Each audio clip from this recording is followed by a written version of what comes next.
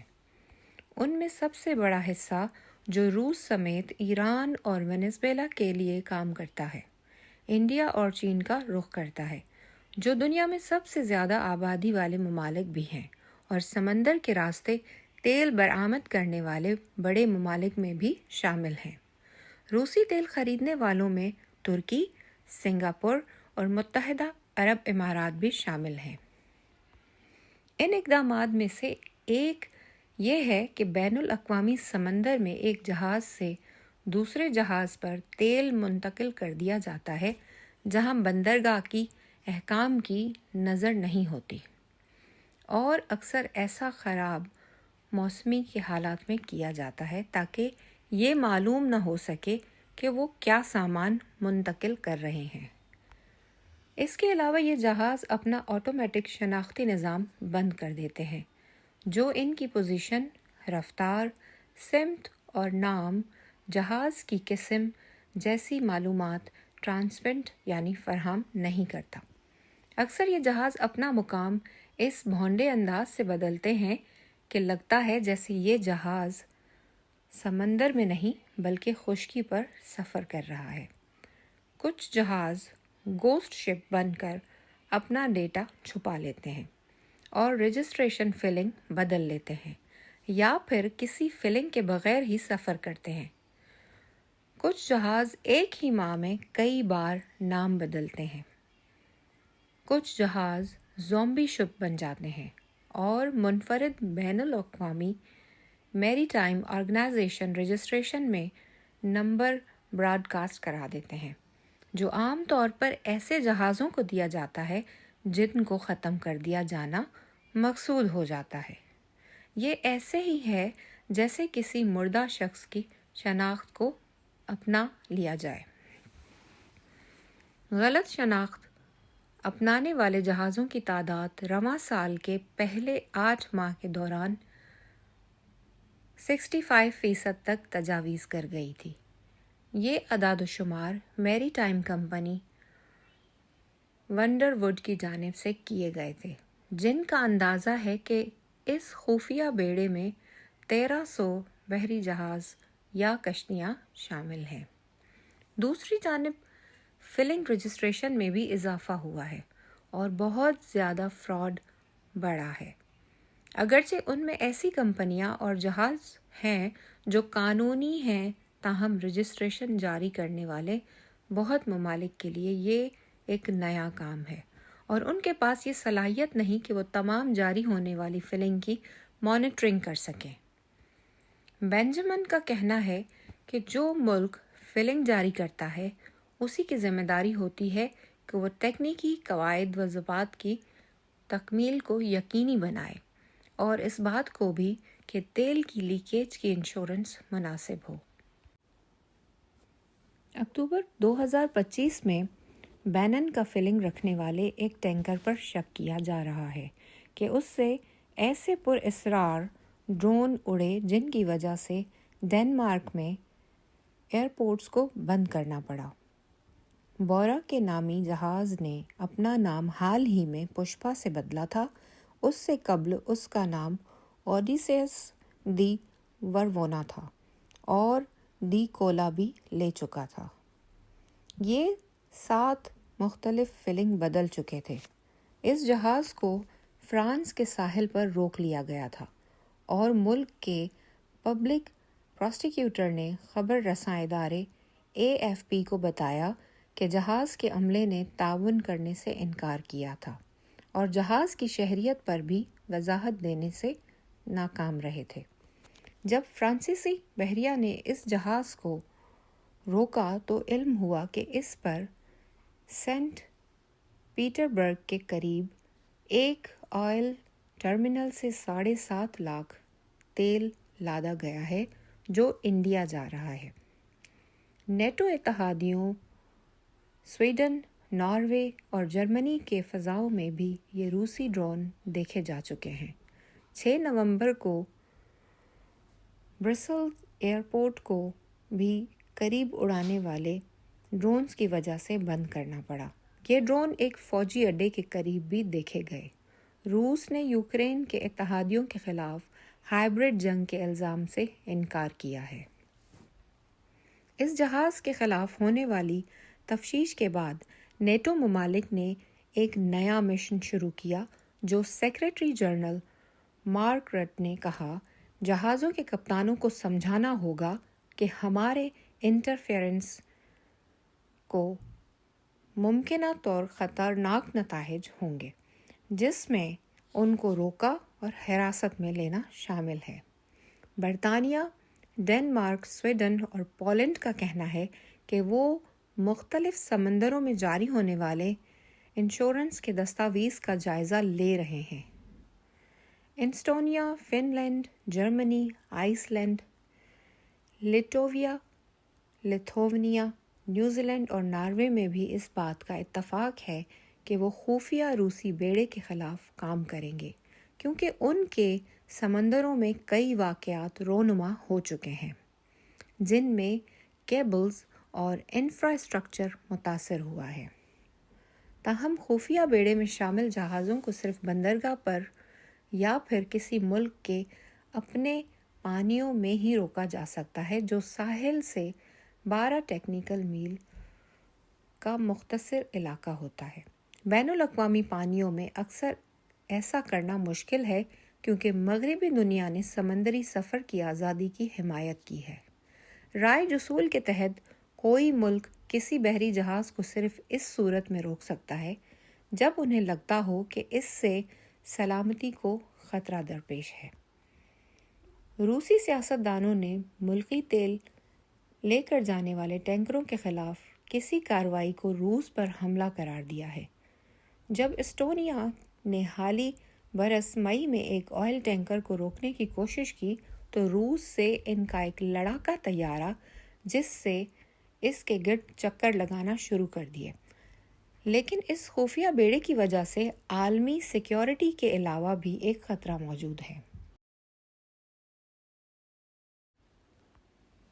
زیادہ تر کمپنیاں آئل ٹینکر کو 15 برس بعد تلف کر دیے جاتے ہیں، لیکن خفیہ بیڑے میں شامل ٹینکروں کو اسکریپنگ کے لیے قبول نہیں کیا جاتا۔ دسمبر 2024 میں روسی حکام کو اس وقت مشکل درپیش آئی جب 2 50 سال پرانے ٹینکروں سے 5000 تیل لیک ہو گیا۔ ایک سینئر روسی سائنسدان نے اسے 21ویں صدی کا سب سے بڑا ماحولیاتی دھچکا قرار دیا۔ روسی اکیڈمی آف سائنس کے سربراہ وکٹر نے ایک مقامی اخبارات سے بات کرتے ہوئے کہا کہ یہ پہلی بار ہوا ہے کہ ایندھن اتنی مقدار میں لیک ہوا ہے۔ دوسری جانب فائنینشل ٹائمز کے مطابق دبئی میں موجودہ فرنٹ کمپنیاں، جن کے پیچھے روسی تیل کمپنیاں ہوتی ہیں، ایسے جہاز خرید لیتی ہیں جن کی عمر ختم ہونے والی ہوتی ہے۔ اس کی وجہ سے نئے ٹینکرز میں سرمایہ کاری کی حوصلہ شکنی ہوتی ہے، پھر نامعلوم یا نئی کمپنیوں کے درمیان انہیں بیچنے اور خریدنے کا عمل شروع ہوتا ہے، جس کا مقصد ہوتا ہے کہ احتساب نہ ہو۔ ایسے ٹینکرز ناقص ہوتے ہیں اور ان کی دیکھ بھال بھی نہیں کی جاتی، جبکہ ان کے خراب یا بند ٹرانسپورٹ کی وجہ سے دوسرے ٹینکرز یا جہازوں سے ٹکرانے کا خدشہ بھی ہوتا ہے۔ تاہم یہ کاروبار خطروں سے بھرپور ہونے کے باوجود نہایت منافع بخش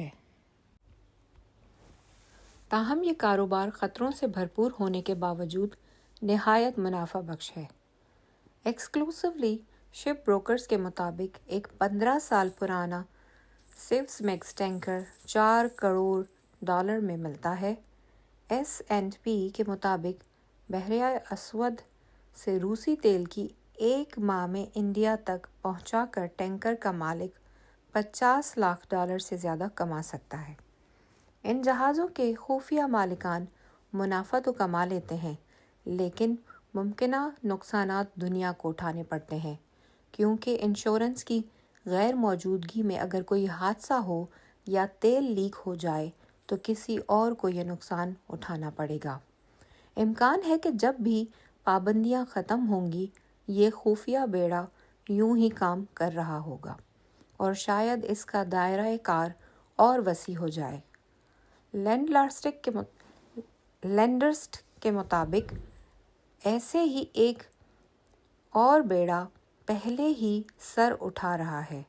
انہوں نے چینی کنٹینرز جہاز ہینگ ینگ 9 کی مثال دی جسے اکثر روس کے زیر اثر یوکرین اور ترکی کے شہر استنبول کے درمیان دیکھا جا چکا ہے۔ سامعین، اس آرٹیکل کے لیے اضافی رپورٹنگ BBC ورلڈ سروس کی اولگا سواچک نے کی ہے۔ آج تک کے لیے اتنا ہی کافی۔ پھر ملیں گے ایک نئے آرٹیکل کے ساتھ۔ اپنا اور اپنے ارد گرد اپنے پیاروں کا خیال رکھیں۔ جی سندھ اواں جی سماعتن تائیں radio voice of Sindh London